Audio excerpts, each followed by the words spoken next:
Hi guys everyone, this video presented by shop application let's starts. ये bridge course का paper है। जो मदरसा background के हैं, जो इन्होंने फाजिल किया हुआ है, वो मेन स्ट्रीम में अगर आना चाहते हैं, यानी वो प्रोफेशनल कोर्स करना चाहते हैं, तो इसे ब्रिज कोर्स करने के बाद ये 1 साल का कोर्स रहता है। इसमें जो इनटेक हैं वो 100 हैं। 60 जो इनटेक हैं वो मेल के लिए हैं, और आपकी 40 जो हैं वो फीमेल कैंडिडेट के लिए हैं। तो आप इस कोर्स को करने के बाद जो है मेन स्ट्रीम में आप आ जाते हैं, तो आपको 12th क्लास का सर्टिफिकेट, यानी आपको 12th क्लास का सर्टिफिकेट मिल जाता है, यानी आप 12th कर लेते हो या 12वां कर लेते हो। ओके, तो ये 1 साल का कोर्स है एमयू का। ये उसका इंट्रेंस टेस्ट पेपर या एडमिशन टेस्ट पेपर बोल लीजिएगा। तो ये पेपर है, जो पेपर जो एमसीक्यूज पे बेस्ड रहता है। इसका डिस्क्रिप्शन में पूरा मैं अब वीडियो दे दूंगा, जो कि उसमें पूरा मैंने रूल बताया है, क्या रूल है उसका ब्रिज कोर्स का। और तो उसमें ये देखिए 100 क्वेश्चन रहते हैं। 50 क्वेश्चन जो है इस्लामिक स्टडीज़ के रहते हैं, जो जिस फील्ड के आप हैं, और दूसरा जो है बेसिक इंग्लिश रहते हैं का क्वेश्चंस रहेंगे 50, और एमसीक्यू बेस्ड ही रहेगा पेपर ये। मैक्सिमम मार्क्स 100 मार्क्स का रहता है। टाइम जो आपको दिया जाता है वो 2 आवर्स यानी 2 घंटे का दिया जाता है। क्वेश्चंस और ओमार बेस्ड रहेगा, और ओमार किस तरह से भरी जाती है उसका भी आपको डिस्क्रिप्शन में लिंक मिल जाएगा। ओके, और आपकी A to Z कोई भी क्वारी हो तो आप पूछ सकते हैं, अपने भाई से पूछ सकते हैं। ओके, मैं उसका रिप्लाई ज़रूर दूंगा। क्वेश्चंस देखिए, कभी भी बुकलेट लें आप, पेपर दें, तो ये बस फर्स्ट हेडिंग ज़रूर, क्योंकि 15 मिनट्स मिलते हैं आपको ओमार और ये फिल करने के लिए। देखिए, name of the candidate, roll number डालना होगा, एप्लीकेशन नंबर डालना होगा आपका, नेम ऑफ द सेंटर जहाँ आपका सेंटर पड़ा है, सेंटर कोड क्या है, डेट ऑफ द टेस्ट क्या डेट है, ये डलवाता है आपका इन्विजिलेटर, और signature of the candidate. Okay, ये चीज़ें आपको डालनी रहेंगी। जब तक ये डालोगे उसके बाद 15 मिनट मिलते हैं, ये भी पढ़ सकते हो, और ओमार भी इजीली आप भर पाओगे, भर सकते हो। क्योंकि 15 मिनट बहुत होते हैं। The question booklet consists of 100, वो sorry 14 pages and contents 100 questions. तो ये खोल कर आप देख सकते हो कि इसमें पेजेस कुछ कम तो नहीं है। ओके, सही है। और ये, और जो टिक है वो मार्क किस तरह से भरी जाती है, उसका वो एक सेपरेट वीडियो है, वो आपको डिस्क्रिप्शन में मिल जाएगा। चलिए हम पेपर स्टार्ट करते हैं। मैंने आपसे कहा था कि आप ही के फील्ड के क्वेश्चंस रहेंगे 50। तो ये जो पहला क्वेश्चन है, इन उल मुलूक, तो यहाँ ये कुरान की आयत है। इस आयत करीमा में कुरान ने किस का कौल नकल किया, यानी किस कौल का की तरह किसका बयान किया है। तो मलका सवा का करा है, मलका सवा का, यानी आंसर सी सही है। और ये जो आंसर हैं मैंने कोशिश की है एमयू के की जो आंसर की थी उससे मैच किए हैं, और कुछ मैंने गूगल से देखी। लेकिन आप जो हैं इन क्वेश्चन में माहिर हैं, तो आप मुझसे बेहतर जानते हैं। और मैं ये दुआ करता हूँ, अगर मुझसे कोई गलती हो तो अल्लाह ताला भी मुझे माफ़ करे, और आप लोग भी इग्नोर कर दीजिएगा। ओके, क्योंकि मैं इस फील्ड का हूँ नहीं, क्योंकि आप लेकिन माहिर आदमी माहिर हैं, क्योंकि आप फाजिल के किए हुए हैं। ओके, नेक्स्ट क्वेश्चन हम करते हैं। इस आयत करीमा में अख्त हारून से कौन मुराद है? अख्त हारून से कौन मुराद है? हज़रत मरियम क्या है? हज़रत मरियम। दो का जो आंसर है वो हज़रत मरियम है। क्वेश्चन नंबर 3 की अगर हम बात करें, वज़ीर अलीक, आयत करीमा में कुरान का खिताब किस से है? कुरान का खिताब किस से है? तो हज़रत मरियम से है। अरगज बर जिल्क अज़ा कस्त सिल 12 शराब। आयत करीमा में कुरान का खिताब किस से है? तो कुरान का खिताब किस से है? हज़रत अय्यूब से है। इसराइल किस नबी का लक़ब? इसराइल किस नबी का लक़ब है? तो हज़रत याकूब का लक़ब है, हज़रत याकूब अलैहिस्सलाम का। ओके, इसराइल किस नबी का लक़ब है? तो हज़रत याकूब अलैहिस्सलाम का लक़ब है। हज़रत यहिया के वालिद मोहतरमा का नाम नाम था, क्या नाम था उनके? तो हज़रत ज़करिया, हज़रत ज़करिया। हज़रत यहया के वालिद का क्या नाम था? हज़रत ज़करिया। ओके, बी जलाल अल कुरान का मुसन्निफ, यानी मुसन्निफ कहते हैं राइटर को, उनके लिखने वाला कौन था? सैयद कुतब अल खान फ़ी उलूम अल कुरान का मुसन्निफ कौन है? जलालुद्दीन सोती। कौन है? जलालुद्दीन सोती। यानी इसका आंसर जो है वो ए है। अल सतबसार का मुसन्निफ कौन है, यानी राइटर कौन है? तो ज़फ़र अबू ज़ाफ़र मोहम्मद बिन हसन तोसी इनके राइटर हैं। अल फजूल अल कबीर फ़ी उसूल फसीर के मुसन्निफ कौन हैं? सादा वलीउल्लाह वहीली। तो ऑप्शन 10 का जो है वो डी सही है। तो आप स्क्रीनशॉट भी ले सकते हैं, क्योंकि आपको काफ़ी हेल्पफुल रहेगा, उससे पूरा आइडिया हो जाएगा किस तरह का पेपर आता है, हमें किस तरह से तैयारी करनी है। तो लास्ट ईयर्स के पेपर भी आपको मिल जाएंगे। ओके, तो प्लेलिस्ट में देख लीजिएगा। और आपसे एक रिक्वेस्ट है, अपने जानने वालों को, अपने दोस्त को जो इस फील्ड में है, उन्हें शेयर कर देना, क्योंकि उनकी हेल्प हो जाएगी। एक मेन स्ट्रीम में आ जाएंगे। ये कोर्स जो है ब्रिज का काम करेगा। क्वेश्चन नंबर 11, अल काफ़ी किस फ़न की किताब है? किस फ़न की किताब है? यानी क्या है? हाँ, हदीस और कलेक्शन ऑफ 12 से या ट्रेडिशन। तो किसकी है ये? हदीस। यानी क्या है? एक हदीस है। कलेक्शन ऑफ किसका कलेक्शन है? 12 सही हदीस का है। तो ये कलेक्शन है। ओके, हदीस। 12, क्वेश्चन नंबर 12, बहर अल नूर के मुसन्निफ कौन है, यानी उनके राइटर कौन है? बहर अल नूर के जो राइटर हैं वो है मोहम्मद बकीर मस्तकी मजलसी। कौन है? मजलसी जो हैं इसके राइटर हैं। ओके, मोहम्मद बकीर मजलसी जो हैं इसके राइटर हैं। क्वेश्चन नंबर 13, मिन अल तसर फ़ाकिया के मुसन्निफ कौन हैं? ये इब्न इब्न अबू इब्न बा बबुआ इब्न, यानी ऑप्शन सी इज करेक्ट है। क्वेश्चन नंबर 14, मदरजा झैल में से जमूर जमूर अल्मा इल्मा के नज़दीक, यानी ज़्यादातर जो है इल्मा के जो नज़दीक सही किताब बात किताब अल्लाह कौन सी है? तो वो कौन सी है किताब है? वो बुखारी है। कौन सी है? बुखारी शरीफ है। बदलता बिदातुल मुजताहिद मुजताहिद की किस की तसनीफ है? किसकी तसनीफ है? इब्न राशिदी की। इब्न राशिद की है, यानी ऑप्शन डी इज करेक्ट है। मुख्तसर अल कुदरी किस फ़न की किताब है? तो किस फ़न की? मुख्तसर अल कदरी किसकी फ़न की किताब है?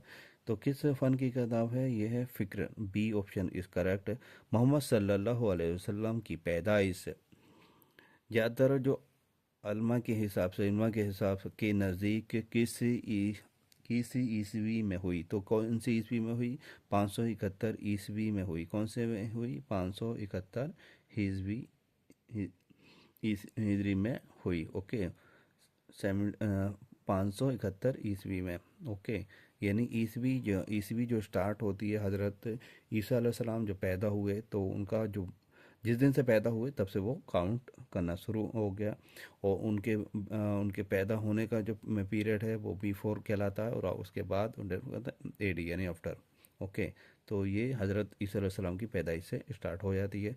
तो 500 उनके कितने साल बाद आएगी? 571 ईस्वी बाद मोहम्मद सल्लल्लाहु अलैहि वसल्लम की पैदाइश हुई। फतह अल बारी सरी बुखारी के मौलिफ का क्या नाम है? तो मौलिफ का क्या नाम है?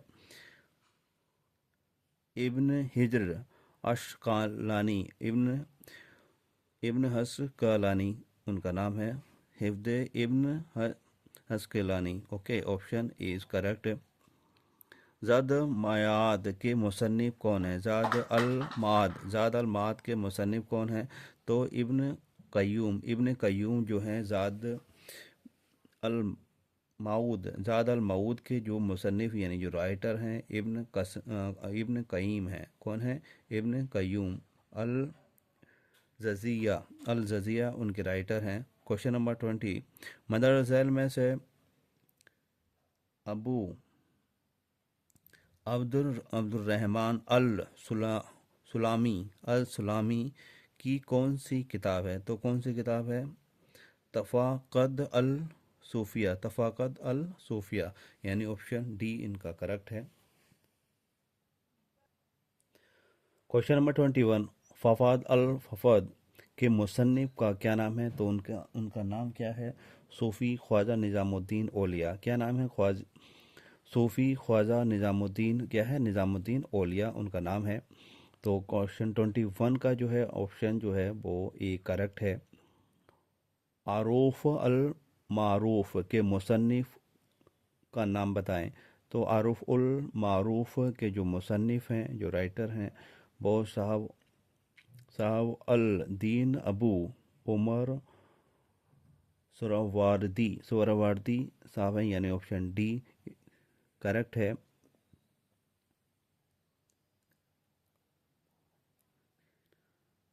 तस्करा उल मोहम्मद शीन का मुसन्निफ कौन है? तो ये जो मुसन्निफ है ऑप्शन डी से करेक्ट है, सयाउद्दीन असलाही। क्वेश्चन नंबर 21, हयल उल उलूम, हयल उल उलूम का मुसन्निफ यानी राइटर कौन है? तो अबू हामिद अल गज़ाली अबू हामिद अल गज़ाली इनके जो राइटर हैं, अबू हामिद अल गज़ाली। ओके। क्वेश्चन नंबर 25, फुसूस उल हुकुम का मुसन्निफ कौन है? फसूस अल हाकिम का अल हाकिम का जो है मुसन्निफ यानी राइटर कौन है?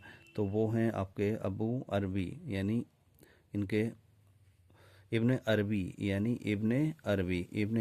यानी द सील्स ऑफ विजडम। इस क्या है? The seals of wisdom. कोतुल कुलूब का मुसन्निफ कौन है? कोतुल कुलूब तो अबू तालिब मक्की की साहब की किताब है ये, यानी मुसन्निफ यानी राइटर। हसन हसैन किस की किताब है? हसन हुसैन किसकी किताब है? तो ये है कलेक्शन ऑफ प्रेयर्स की है, यानी किस किताब है? तो दुआओं का मजमुआ यानी कहते हैं कलेक्शन को। ओके। क्वेश्चन नंबर 28, गजबाए बदर किस हिजरी में वाक़ हुई? यानी जो गजबाए बदर जो जंग थी वो किस हिजरी में, यानी टाइम पूछ रहा है, तो वो कब हुई? वो इस्लामिक कैलेंडर के हिसाब से 2 हिजरी में हुई। और कौन सा दिन था? मंगल का दिन था। और क्रिश्चियन पीरियड्स की अगर हम बात करें तो यानी ट्यूसडे का दिन मंगल था। और 13 मार्च 624 ईस्वी में हुई। ओके। 2 हिजरी। और अगर इसमें पूछे क्रिश्चियन एरिया में तो ट्यूसडे मंगल का दिन था यानी, और 13 मार्च 624 ईस्वी में हुई। 624 ईस्वी में हुई जंग ओहद की जंग, और 2 हिजरी में। ओके। गजवा अहद किस हिजरी सन में वाक़ हुई? तो गजवा अहद जो है किस हिजरी में हुई? वो 3 हिजरी में हुई। 23 मार्च 625 में हुई। 625 में ही पहले क्या है बदर, फिर देखिए अहद आ गई, जो कि 23 मार्च 625 ईस्वी में हुई। सवाल 3 हिजरी। ओके। गजवाए गजरा हिजाब किस हिजरी में वाक़ हुई?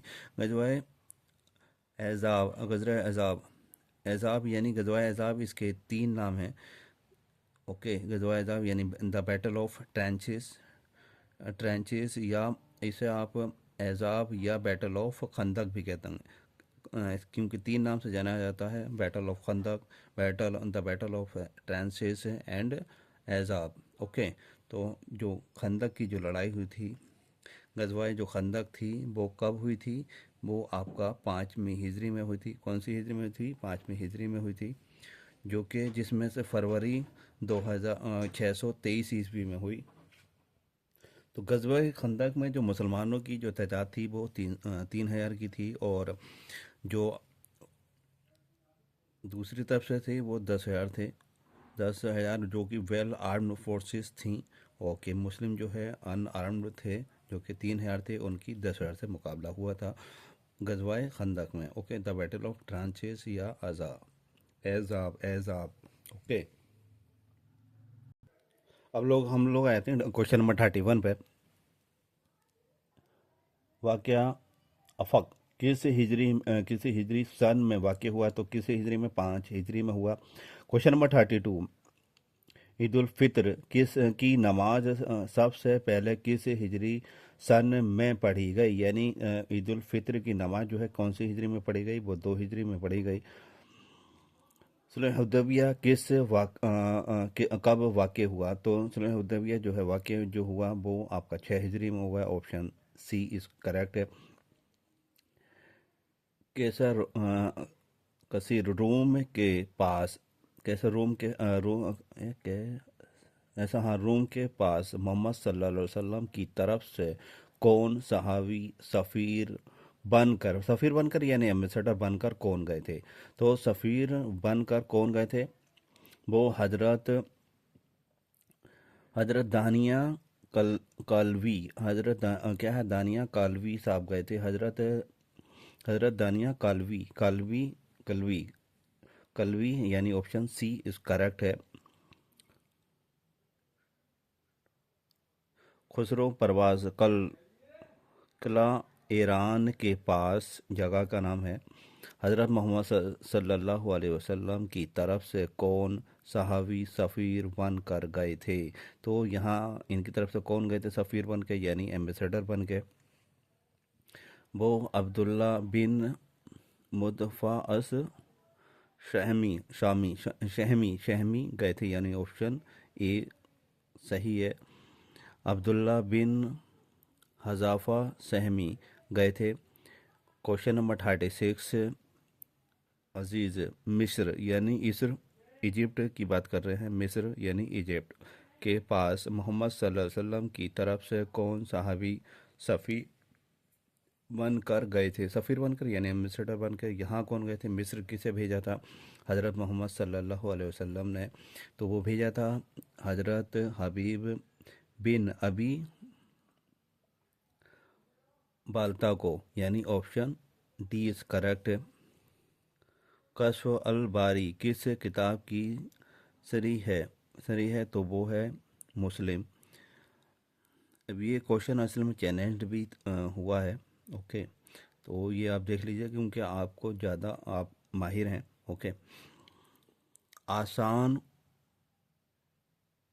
उसूल उसूल हदीस के मुसन्निफ कौन है यानी 50% of all India Muslim personal law board के, अच्छा, ये 50% भी रह चुके हैं मुस्लिम India all India Muslim personal law board के। तो वो कौन है? खालिद सैफुल्लाह रहमानी। खालिद यानी ऑप्शन ए करेक्ट है। खालिद सैफुल्लाह रहमानी तबलीगी जमात के बानी। तबलीगी जो जमात जो स्टार्ट की है वो किसने की है?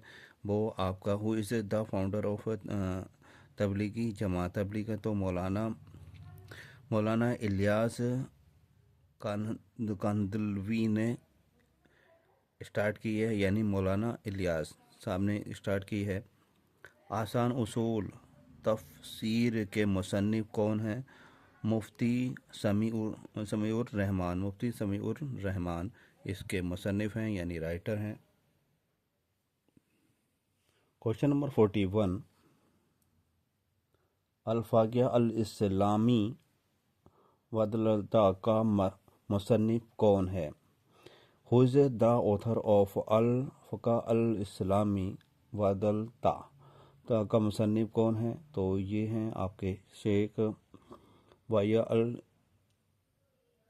जहीली। ओके, जो कि 1932 में पैदा हुए थे और अगस्त 2015 में ही ये ख़त्म हुए थे। और जो पैदा हुए थे ये कहाँ हुए थे? सीरिया में पैदा हुए थे। ओके, क्वेश्चन नंबर है 42,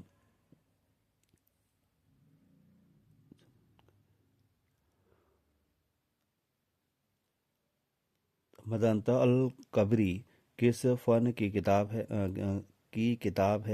है। तो किस the what kind of the book मदनता अल कुबरी। मदनता अल कुबरी जो है वो जूरिस प्रूडेंस की किताब है, जूरिस प्रूडेंस फ़क्या, यानी ऑप्शन ए इज़ करेक्ट। मदरसा झैल में से सर सैयद अहमद ख़ान की कौन सी किताब नहीं है। तो कौन सी किताब नहीं है, देखिए सर सैयद अहमद ख़ान की ये तीनों किताबें हैं। खिदवात अहमदिया इनकी किताब है, तबीन अल कलाम इनकी किताब है, असरुस सनादीद इनकी किताब है। ओके, तो कौन सी नहीं है, गुब्बारे खातिर इनकी यानी डस्ट बाइंड इनकी किताब नहीं है। क्वेश्चन नंबर 44, अल मगनी के मुसन्निफ का नाम बताएं। तो इनके जो मुसन्निफ यानी राइटर का जो नाम है इब्न कुदामा इनका नाम है। क्वेश्चन नंबर 45, अल फ़का अल ज़ुल अल रहबा के मुसन्निफ कौन है, यानी अल फ़िक्र अला अल मदाहिब अल अरबा के मुसन्निफ कौन हैं। तो वो हैं अब्दुर्रहमान अल ज़ज़ीरी। यानी option number C. Question number 46, अलमू अलमुफ़ाक़ात किस फ़न की किताब है। अलमुफ़ाक़ात किस फ़न की किताब है, वो ऑप्शन सी करेक्ट है। सरिया मकासिद शरीफ यानी मुकासिद पर्पसेस की है, सरिया पर्पसेस की ये किताब है। क्वेश्चन नंबर 47, मदरसा झैल में से शाह वली उल्लाह की कौन सी किताब है, यानी शाह वली उल्लाह की जो किताब है वो हजतुल्लाह अल बलाखा उनकी किताब है। अल कलाम का मुसन्निफ कौन है। अल कलाम का मुसन्निफ जो हैं शिबली नोमानी साहब हैं। आलिम फ़ी अल तारीख के मुसन्निफ का नाम बताएं। तो option C is correct, Sayyid Qutb. Question number 50, अगवान उल मुस्लिमून के बानी कौन है, यानी who is the founder of the Muslim brotherhood के जो मुसन्निफ यानी फाउंडर कौन है, जो मुस्लिम ब्रदरहुड की जिन्होंने बुनियाद डाली, तो वो कौन है। हसन अहमद अब्द अल रहमान मोहम्मद अल बानी, यानी ये इजिप्टियन स्कूल टीचर थे, इमाम भी थे ये। तो नाउन एज हसन अल बाना के नाम से हम इन्हें जानते हैं, हसन अल बाना। तो हसन अल बाना यानी ऑप्शन सी इज़ करेक्ट है। इनका पूरा नाम था हसन अहमद अब्द अल रहमान मोहम्मद अल बाना, सही है, जिन्होंने फाउंडेशन डाला था, who is the founder of the Muslim brotherhood. तो ये आपके 50 क्वेश्चंस कंप्लीट हो गए, जिसमें आप ही माहिर हैं, मैं नहीं। ओके, तो मैंने सिर्फ एक कोशिश की है। ओके, तो इस तरह का जो पेपर आता है, अब 50 क्वेश्चन आपसे इंग्लिश में भी पूछे जाएंगे। चलिए उनका हम रुख करते हैं।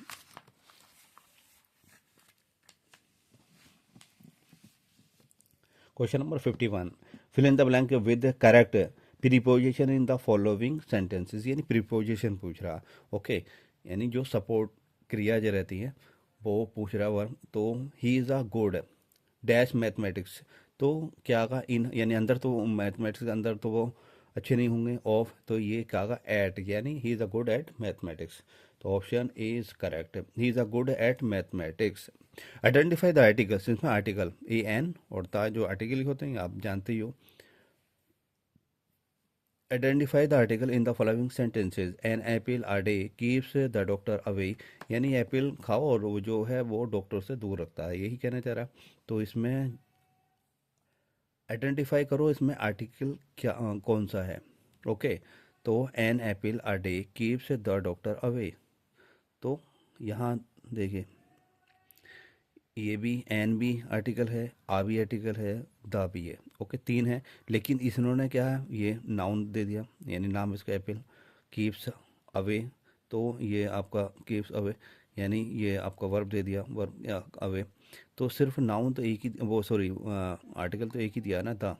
अगर ए और एन यहाँ ऑप्शन में होता तो बात बनती, लेकिन यहाँ सिर्फ इन्होंने दा दिया, तो दा हम इस पर दा पर क्लिक कर सकते हैं। ओके, क्योंकि वैसे तो तीनों हैं, एन भी है, आ भी है और दा भी है। Okay, question number 53, choose the correct form of the verb to complete the sentence. He dash to store to the store yesterday, यानी he to the store yesterday, वो गया था, क्या स्टोर गया था, कल गया था, कल गया था, तो सेकंड वर्ब की फर्स्ट फॉर्म लगी तो यानी second form want, WENT, want, want. Question number 54, in the sentence I so the man who stole my wallet, यानी मैंने वो देखा, मैंने वो देखा, आदमी कौन सा देखा, जिसने मेरा पर्स चुराया, वैलेट चुराया। What is the relative pronoun, तो रिलेटिव प्रोनाउन क्या है, तो आई सो द मैन ये कंप्लीट हो गया, लेकिन कौन सा देखा, वो आदमी जो जिसने मेरा पर्स चुराया वो, तो ये रिलेटिव किसे रिलेट कर रहा है, ये हु, यानी आई सो द मैन, मैंने उसे देखा, तो मैन ये इसका एंटीसीडेंट है, तो रिलेटिव प्रोनाउन ये होगा ना, रिलेटिव एंटीसीडेंट के हिसाब से रिलेटिव प्रोनाउन काम करता है। ओके, तो एंटीसीडेंट के हिसाब से तो रिलेटिव प्रोनाउन क्या होगा, हु होगा। Identify the Geraint in the following sentence, Geraint जिसमें ING होता है वही आपका जेनेट होता है, इन सिंपल फॉर्म में आप समझ सकते हो। तो swimming is her favourite sport, swimming जो है मेरा फेवरेट स्पोर्ट है, तो क्या होगा, स्विमिंग होगा। Okay, which of the following sentences in the subjunctive mood, subjunctive mood क्या है, तो सबजंक्टिव मूड वो होता है वेरियस स्टेट्स ऑफ आवर, जो आपकी जो है यानी वो रियल सिचुएशन नहीं होती है, अनरियलिटी सच विशेज या पॉलिसीज हाइपोथेसिस सिचुएशन जो हो जाती है, तो वो सबजंक्टिव मूड कहलाता है। ओके, तो which of the following sentences is in the subjunctive mood, तो C wishes C were a bird, यानी मेरी ख्वाहिश ये है कि मैं बर्ड हूँ, मैं चिड़िया हूँ, तो क्या है, अब आप हो तो नहीं ना, तो ये सबजंक्टिव मूड है। Okay, what is the comparative form of the adjective, adjective क्या रहेगा इसका, कंपैरेटिव कह रहा, ओके, कंपैरेटिव वाला, तो एडजेक्टिव गुड का क्या रहेगा, बेटर रहेगा, और सुपरलेटिव इसकी क्या रहेगा, बेस्ट रहेगा, ये सुपरलेटिव हो जाएगा। ओके, क्वेश्चन नंबर 58 की अगर हम बात करें, identify the antecedent of the pronoun in the sentence, Sarah want to the store, यानी सारा कहाँ गई, वो स्टोर में गई, and she bought some apple, और जो वहाँ से क्या लेकर आई, वो कुछ एप्पल लेकर आई, तो यहाँ सी जो किसके लिए यूज़ हुआ, सारा के लिए तो यूज़ हो रहा है, किसके लिए हो रहा है यूज़, सारा के लिए हो रहा, तो सी क्या है ये, हाँ सही है, C identify the antecedent, antecedent the pronoun in the sentence, तो इसमें प्रोनाउन कौन सा है, प्रोनाउन सारा है ना, प्रोनाउन यानी आइडेंटिफाई द एंटीसीडेंट, एंटीसीडेंट जो किस पर काम काम कर रहा है, ऑफ द प्रोनाउन, किस of the pronoun in the sentence, तो प्रोनाउन क्या है हमारा, शी है, और इसका जो एंटीसीडेंट है किसके पे काम कर रहा है, ये सारा पे कर रहा है, तो यह होगा सारा। Okay, which of the following is coordinating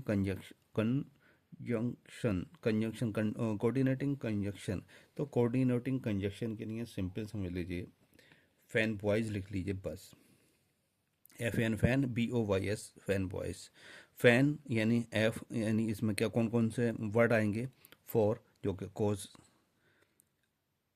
ए से एंड, यानी इसमें एडिशन का काम होगा, एन यानी नोर, चॉइस रहेगी, और बी से बट अपोजिट रहेगा, ओ से और यानी चॉइस, वाई से येट अपोजिट, और सो एस से सो होगा यानी रिजल्ट, तो फैन बॉयज़ स्क्रीनशॉट ले लीजिएगा, काफ़ी हेल्पफुल रहेगा, फैन बॉयज़, तो फैन बॉयज़ ये कोऑर्डिनेटिंग कंजक्शन वर्ड्स कहलाते हैं, तो फैन बॉयज़ से ही बन जाएगा। तो ये इसमें कौन सा है, देखिए ऑल दो, बिकॉज, हाउएवर ये तो है नहीं, तो एंड है, तो ये आपका कोऑर्डिनेटिंग कंजक्शन जो है वो एंड है, कौन सा है, and. Okay, question number 60, identify the dependent clause in the sentence, dependent जो क्लोज रहेगा, तो because it was raining we stayed indoors, तो इसमें डिपेंडेंट एक इंडिपेंडेंट रहेगा, और एक डिपेंडेंट एक इंडिपेंडेंट, तो डिपेंडेंट वी स्टेड इंडोर्स, हम इस दो दरवाजे पे खड़े हैं, क्यों खड़े हैं भाई, वी स्टेड इंडोर्स यानी अंदर है, इंडोर्स सॉरी अंदर है, इंडोर्स है, तो बिकॉज इट वाज रेनिंग, क्योंकि रेनिंग है, इसी पे तो डिपेंड है ये। तो डिपेंडेंट जो वर्ड है वो किस पे, इस पे डिपेंडेंट, तो ये डिपेंडेंट क्लोज है। क्या है, बिकॉज इट वाज रेनिंग, तो इस क्या है, रेनिंग है, बारिश हो रही है, डिपेंडेंट है क्लोज ये, because it was raining. What is the superlative form of the adjective far? Far का जो सुपरलेटिव डिग्री रहेगा वो क्या आएगा, फर्दर। फर्दर या फर्दरस्ट भी इसमें बोल सकते हैं। तो आपका ऑप्शन सी जो है आपका सही है, ये आपका सुपरलेटिव डिग्री रहेगा फार का, further, फारदर, further, फारदर। Okay. Identify the infinite phrase in the following sentence. Infinite यानी जो जिसमें टू और प्लस वी की फर्स्ट फॉर्म हो, यानी वर्ब की फर्स्ट फॉर्म हो, उसे इन्फिनाइट फ्रेज बोला जाता है। She likes to read books, तो टू रीड यानी रीड क्या है, फर्स्ट फॉर्म है वर्ब की, और to read, to plus verb की फर्स्ट फॉर्म और अदर वर्ड्स पूरा, यानी अदर सेंटेंस, अदर, तो अदर वर्ड्स आ गए यानी बुक्स वगैरह, और आगे भी सेंटेंस आगे भी हो सकता था। तो टू रीड यानी identify infinite phrase, to read, to verb की फर्स्ट फॉर्म। ओके, तो इन्फिनाइट फ्रेज है। What is the plural form of the ox? Ox का जो प्लूरल फॉर्म है, यानी एक वचन बहुवचन, आपने पढ़ा ही होगा, तो क्या होगा, auction. What is the correct form of the verb to complete the following sentences? My brother his homework every day, यानी वो क्या करता, फिनिशेस करता, यानी वो हर दिन क्या है, मेरा वो जो भाई है जो, वो हर रोज क्या है, फिनिश करता, क्या काम, होमवर्क, तो finishes. Which of the following sentences is punctuated correctly? My favourite colours are blue, green and yellow. देखिए यहाँ ये सही क्यों नहीं है, my favourite colours are blue, उसके बाद ग्रीन, यहाँ से या तो कॉमा लगाते, उसके बाद येलो लेते। Okay, my favourite colours are blue, green and, या फिर यहाँ कॉमा लगा दिया एंड के, जब एंड है और है तो कॉमा देने की ज़रूरत ही नहीं है। My favourite colours are blue, green, फिर यहाँ एकदम ब्लू पे, ब्लू कलर अलग है, ग्रीन अलग, यहाँ कॉमा लगाना चाहिए था। सिर्फ इतना ही है इसमें। ओके, सिर्फ कॉमे वाला मसला है, यानी ब्लू का कॉमा, क्यों गया ब्लू कलर, फिर कॉमा, फिर उसके बाद एंड येलो। ओके, लेकिन यहाँ भी इन्होंने पता क्या, इन्होंने यहाँ क्योंकि इस चारों सेंटेंस के हिसाब से थोड़ा सा ये बेहतर है, लेकिन यहाँ भी इन्होंने एक गलती की है। ब्लू, आर ब्लू के बाद कॉमा दे दिया, सही है। ग्रीन के बाद कॉमा नहीं देना चाहिए था, क्योंकि जब एंड है तो कॉमे का सेंस ही नहीं है। My favourite colours are blue, comma green, फिर एंड आप लिख रहे हो और उसके बाद येलो, तब ये सेंटेंस बिल्कुल 100% सही होता, लेकिन अभी सही है। Okay, according to the question situation. Identify क्या, identify the verb phrase in the following sentence. They have been studying for their exams all weeks, यानी वो क्या, क्या है, दे हैव बीन स्टडिंग, तो है इसमें क्या फ्रेज द फॉलोइंग सेंटेंस है। आइडेंटिफाई द वर्ब फ्रेज की हमें आइडेंटिफाई करना, तो वो क्या है, have been studying, have been studying. The old man lived alone, वो अकेला रह रहा, कोई बूढ़ा आदमी, ठीक है। विद, टू लुक आफ्टर, तो जब वो अकेला रह रहा है तो उसे कोई देखने वाला भी नहीं होगा ना। With no one to look, with no one to look after him, यानी उसे कोई देखने वाला भी नहीं है कोई। With no one to look, जो उसे देखे, आफ्टर हिम, क्योंकि अकेला रह रहा है वो। Okay, with no one to look after him. Some of these clothes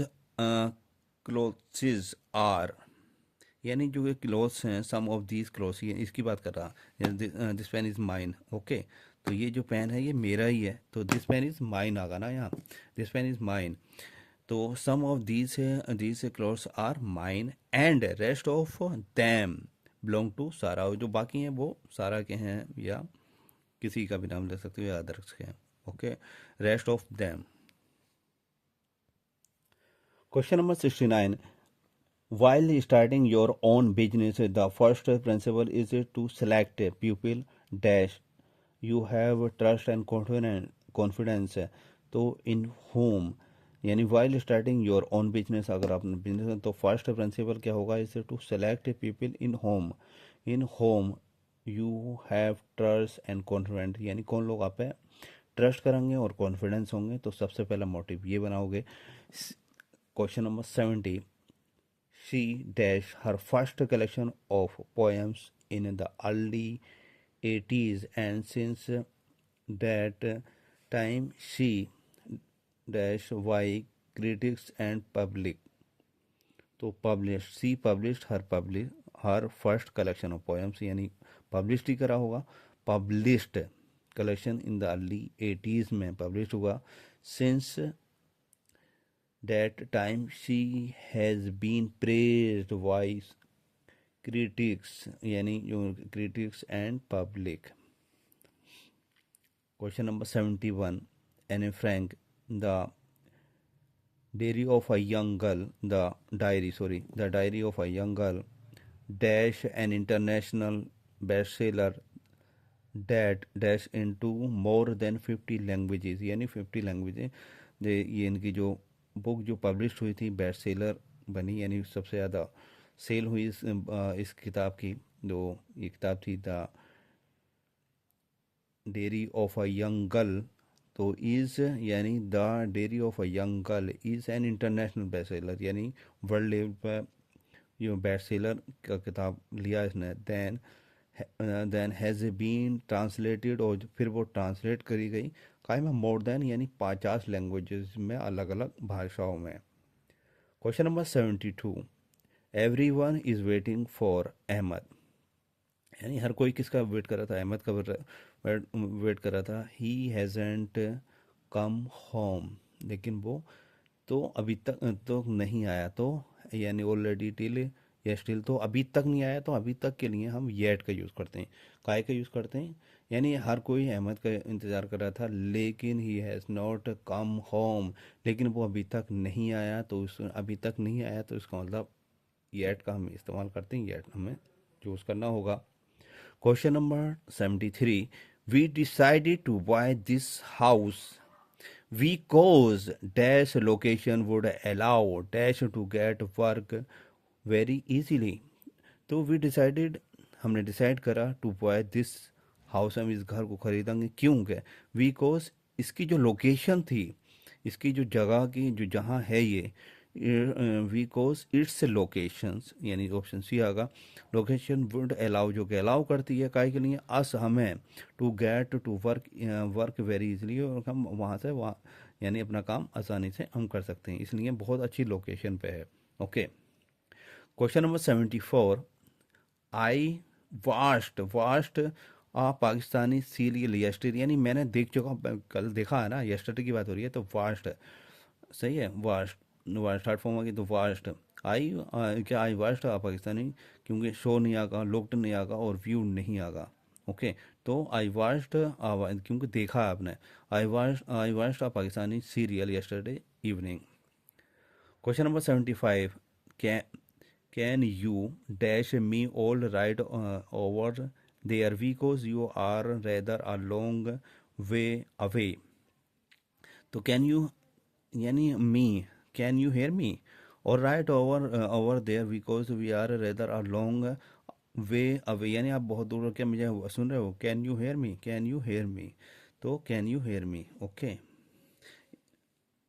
when will you be able to come and see us in our new house? Question number 77, I could have bought that car, but I didn't have enough money to pay for the petrol। लेकिन मेरे पास मेरे I could have that, यानी I have a car, आपने पढ़ा ही होगा, तो यहाँ आई code, तो आई अगर ये मैं पूरा सेंड कर दूँ और यहाँ तक, तो क्या रहेगा, आई हैव अ कार कर सकते हो ना, तो I could have about that car, but I मैं कार तो खरीद सकता हूँ, but I don't have enough, लेकिन मेरे पास इतनी मनी नहीं है टू पे फॉर द पेट्रोल, जो कि पेट्रोल के लिए मैं पे कर सकूँ। Okay, question number 78, I only want little sugar in my T please, तो बहुत कम शुगर, आ लिटिल था कहते हैं काफ़ी हो जाएगी, सच या फ्यू भी नहीं, तो आ little sugar. Question number 79, I have left my book dash and I would like you to get it for me. तो I have left my book in the library and would like you get it for me. Question number 80, her grandfather यानी उसके जो हर grandfather died, तो from काय से, cancer से, eight cancer या on cancer, तो ही डाइड ऑफ कैंसर। तो काय से हर ग्रैंडफादर डाइड ऑफ कैंसर, काय की वजह से, कैंसर की वजह से खत्म हो गए उसके दादाजी। ओके समीर, क्वेश्चन नंबर 81 यानी ऑफ है। Question number 81, Sameer what in the evening. Sameer कह रहा व्हाट इन द इवनिंग यानी तुम इवनिंग में क्या करो। तो John, usually I I read newspaper या रीड अ बुक, मैं न्यूज़पेपर पढ़ता हूँ या फिर आई रीड अ बुक है। तो डू यू डू, तो व्हाट डू यू डू यानी क्या करते हो आप, what do you do in the evening. Okay question answer C है इसका। Question number 82, Maria got a brother. Maria के पास क्या है, गोट आ ब्रदर। नो, ये क्वेश्चन टैग है। अगर क्वेश्चन पॉजिटिव टून हो तो उसका जो है पॉजिटिव ना, तो नेगेटिव उसका क्वेश्चन टैग बनेगा, अगर नेगेटिव है तो पॉजिटिव क्वेश्चन टैग बनेगा। ओके तो ये क्वेश्चन टैग क्वेश्चन है, आपका क्वेश्चन है ये। ओके क्वेश्चन टैग बोला। तो मारिया गोट आ ब्रोदर के, मारिया के भाई है तो गोट आ ब्रोदर यहाँ पूछा है। ओके अब यह उसका इसमें ये सपोर्टिंग स्टेटमेंट दिया है। No C but she got two sisters, तो नो क्योंकि यहाँ क्या है, गोट पॉजिटिव टून दे रहा है तो नेगेटिव उसका सपोर्टिंग बनता है, क्वेश्चन टैग बनता है। तो नो शी हैजेंट यानी नहीं है, सी हैजेंट इसका यानी कोई ब्रदर नहीं है, बट लेकिन उसकी क्या बहनें हैं, hasn't. Okay no hasn't. Question number 83, I have lost my spectacles, can you look for them please. तो क्या क्या आपने देखा, तो दैम आगा। Question 84, how long has been studying in Maulana Azad library university है। मौलाना आज़ाद लाइब्रेरी यूनिवर्सिटी जो है एएमयू की लाइब्रेरी का नाम है, मौलाना आज़ाद सॉरी मौलाना आज़ाद नेशनल यूनिवर्सिटी। असल में ये बोल रह गया। तो हाउ लॉन्ग यहाँ से यानी मौलाना आज़ाद नेशनल यूनिवर्सिटी कितनी दूर है, तो how long has been studying in the Maulana Azad यानी आप कब से वहाँ पढ़ो। Question number 85, are these keys, तो ये जो चाबियाँ हैं, ये चाबियाँ, तो ये क्या आपकी हैं, तो yours. Are these keys yours, are these keys yours. Question number 86, she dash missed the train if she had waken up earlier, तो she wouldn't have. Question number 87, I get up at, तो यहाँ क्या आगा, at आगा, at 5:30 AM in the morning. Question number 88, it will be all right, as long as you do it the way I instructed you. Question number 88 का D. Question number 89, you haven't read this novel, तो ये question tag ही है, तो have you, क्योंकि negative में है ना question tag, तो यहाँ पॉजिटिव क्वेश्चन उसका टैग का आंसर आ जाएगा, have you. The doorbell dash could you open the door is ringing, the doorbell is ringing, क्या होगा, रिंगिंग हो रही है तो इसलिए प्लीज़ खोल दो। Could you open the door, okay is ringing. Question number 91, do you drink coffee every morning, क्या आप कॉफ़ी पीते हो, yes I do.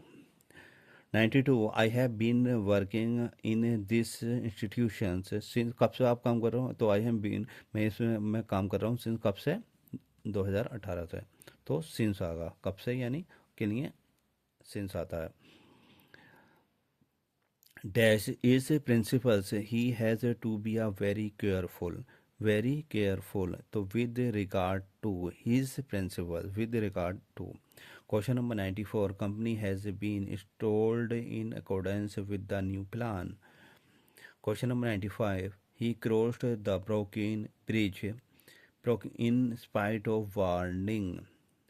Question number 96, he was seen going to the, उसने देखा कि वो स्कूल जा रहा था, तो देखा तो जाते हुए देखा होगा ना, गो तो going, to the he was seen going to the school. Choose the correct sentences. Would you like a glass of juice? Would you like a glass of juice? Option B is correct है. It's Thursday today, यानी आज अगर Thursday है तो tomorrow Thursday. Okay, तो tomorrow it will be क्या होगा, Friday. Question number 99. I was, यानी मैं पैदा हुआ था, कब हुआ था? I was born in 2005. I was born in 2005. Question number 100, जो कि लास्ट क्वेश्चन है आपका. Jack speaks English, Spanish and a bit of French. तो क्या करता है वो? स्पीक्स. क्योंकि स्पीक इसलिए नहीं है क्योंकि एक से ज़्यादा लैंग्वेज बोला ना, इंग्लिश है, स्पेनिश है और अ बिट ऑफ थोड़ी थोड़ी, और फ्रेंच भी बोला था. तो Jack speaks English, Spanish and bits of French. Okay, तो ये आपका पेपर था ब्रिज कोर्स का. आपको मुनासिब हो तो प्लीज़ सब्सक्राइब कर दिएगा, सपोर्ट करिए. Thank you for watching this video.